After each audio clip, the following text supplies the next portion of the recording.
Heroes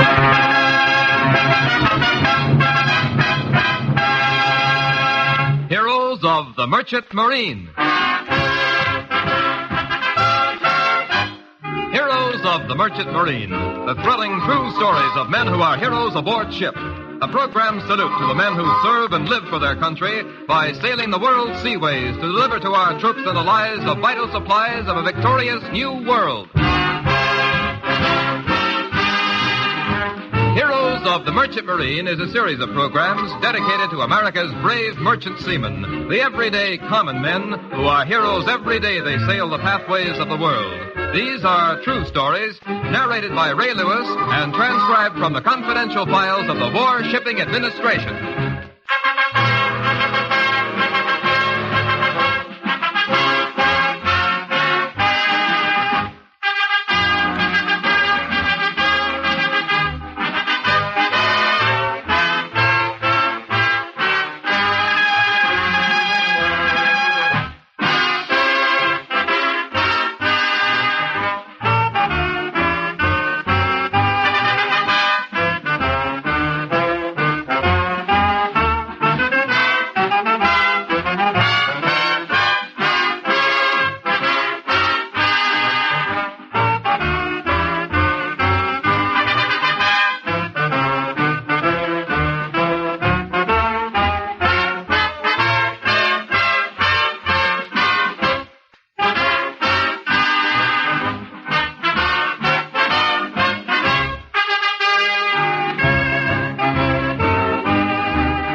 This is the story of Walter Lee, second mate.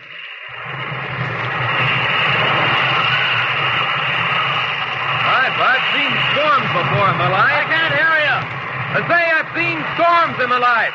Never one like this. This isn't a storm. It's a hurricane. Watch out. Hey! Almost got pushed overboard. Hold on to that railing. A storm like this will just pick you up like a feather. Toss you overboard as easily as you can slip a penny. Yeah, I will let go. Hey, watch out! Here comes a roller!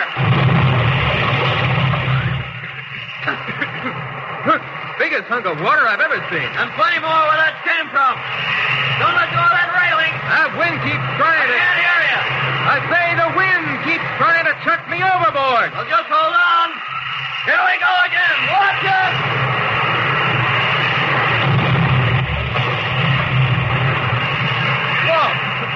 Whoa! You think the ship is taken? I don't know, but I'm praying. Well, hold on. Here's another.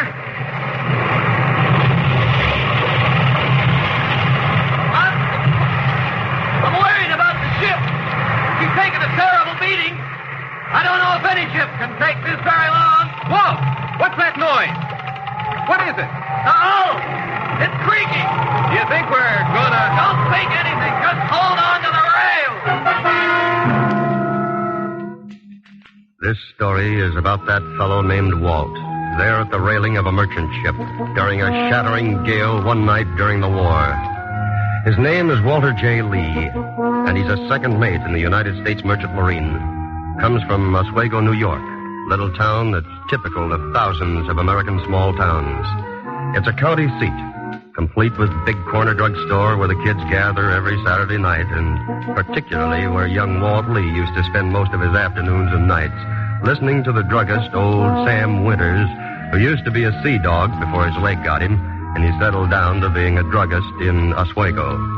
Sam used to get a kick out of enlarging his tales of the sea for Walt, who would sit at the soda fountain drinking in those fabulous stories and a strawberry soda with equal gusto. Yes, sir, my boy. That was the biggest storm I ever did see. That howling wind just came right along and picked up our big old clipper ship and just lifted it off into the air. My boy, we just sailed right along through the air. May a thunderbolt come right into this drugstore and take me to my maker if I'm prefabricating. So help me, that storm there just carried us through the air and over that wild sea for 33 miles it did. 33 miles sailing through the air, and the wind howling like demons themselves. That was a storm, my boy. They don't have storms like that nowadays. Here, have another scoop of ice cream. It'll do you good. And Walt thrived on both the ice cream sodas and those super glamorized tales of Sam in the drugstore. When he grew older, he learned to recognize the truth a little better. But the sea and the love of the sea were already in his bones. And besides, those stories of Sam's might be true. So he went to sea when he was 17. 28 years on the sea followed. 28 years of good ships and bad ships. Of American ports and British, Hawaiian, French, Australian, and African ports of all kinds. 28 years of knowing the sea, loving the sea. 28 years of hard winds and calm seas and rough water and smooth sailing. 28 years of home on the sea. He had only been to sea 3 years when the First World War broke out. And crossing the Atlantic, back and forth on our perilous seaways, he learned that being in the merchant marine is a vital, perilous, and thrilling business. And then, when the long, hard job was finished, Walt decided he wanted to see some more of this world he had helped make safe for democracy. He sailed Asiatic waters, learning the glamorous and intriguing ways of Shanghai, learning how to eat at a luau in Hawaii, learning that it's true what they say about Bali, and finding a soft spot in his heart for Singapore. But Walt was learning a lesson that too many important men in important places didn't realize. He had found in his 28 years of sailing that it was one world, but not enough important people knew that yet. They thought that freedom, like countries, had boundaries. But they and the world soon discovered their mistake. And when war was declared, Walter Lee, now second mate on the cargo ship Independence Hall, set out once more to do the work of war. They were near Sable Island, Nova Scotia. The weather was heavy and threatening to get much worse. The SS Independence Hall was being battered by tremendous waves that shoved the large ship around as if she were a lifeboat. The high wind barraged the ship with a heavy artillery of sharp, icy rain, and it was getting worse all the time. Walt Lee and a seaman were on deck near the stern, holding on to the rail for all they were worth. You know, this storm reminds me of a fellow named Sam back home. What? Can't hear you. I said, oh, Captain, I've seen storms in my can't life. hear you. I say I've seen storms in my life. Never one like this. This isn't a storm. A hurricane. Watch out. Hey! I almost got washed overboard. Hold on to that railing. A storm like this will just pick you up like a feather and toss you overboard as easily as you can flip a penny. Yeah, I won't let go. Watch out! Here comes a roller!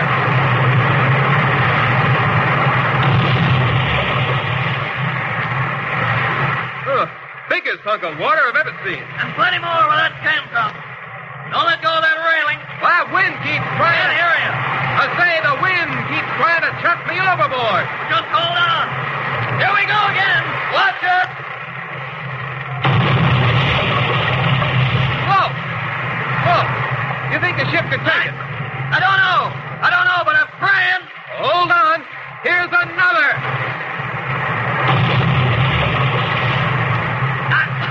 I'm worried about the ship. She's taking a terrible beating. I don't know if any ship can take this very long. Whoa, what's that noise? What is it? It's creaking. You think we're gonna... Don't think anything. Just hold on to the rail. We're broken in half.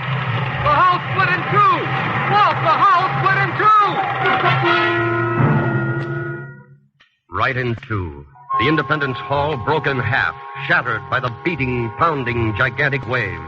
The men on the stern half of the ship stood motionless on deck, watching half of their ship being carried swiftly toward the rocky beach. They stood on the deck, made speechless by the sight of the forward half of their ship, with most of their crew and officers being carried by the heavy wind and terrific seas toward the rocks about a quarter mile from them. Awestruck by the horrible sight, they didn't notice their half of the ship listing and heaving in the rough waters. The lost half of the Independence Hall disappeared behind a curtain of rain. Second Mate Walter Lee looked about him, saw the pitiful condition of his half of a ship, saw the pale, horror-lined faces of his crew, and leaped to what was left of the bridge. There he discovered he was the highest-ranking officer left. He had to take charge and save his weaving, lurching half-ship. Mr. Edwards, how are the engines making out? We're in pretty bad shape. I think we can manage for a little while anyway, Mr. Lee. Then hold on a quarter speed ahead. Maybe that'll keep us afloat. Patterson, how about the fire room? We can last a couple of hours if we're lucky.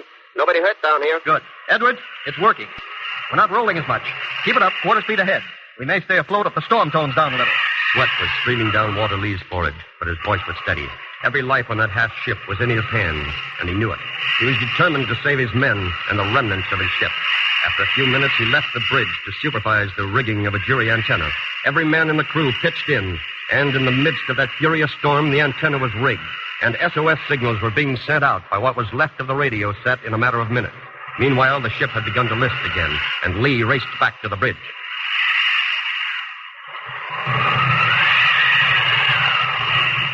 Mr. Edwards, quarter speed, left half rudder.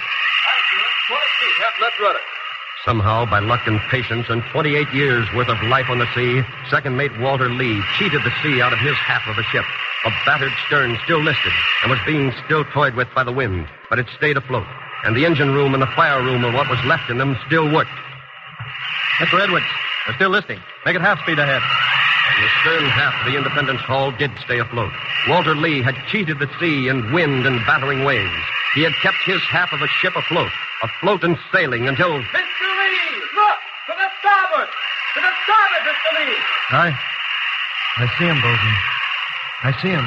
2 British men of war. 2 British cruisers answering Lee's desperate SOS. 2 British men of war coming swiftly and efficiently toward the beleaguered half of the Independence Hall. 2 huge gray hulls, the end of a nightmare, and a gallant example of heroism. For his action that night, second mate Walter J. Lee was awarded the Merchant Marine Distinguished Service Medal from the President of the United States with a citation that began... For especially meritorious service under unusual demands and hazards. Then the citation told the story of those terrible long hours of distress, the story of which you have just heard. And it ends by saying, throughout this long period, Lee was faced with responsibilities far greater than he had previously experienced. He met each crisis with cool and calm efficiency and contributed in large measure to the successful rescue of the 37 survivors. His extraordinary achievement and exemplary leadership will be an enduring inspiration to seamen of the United States Merchant Marine everywhere.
The story of Walter J. Lee, second mate, was one in a series of Heroes of the Merchant Marine.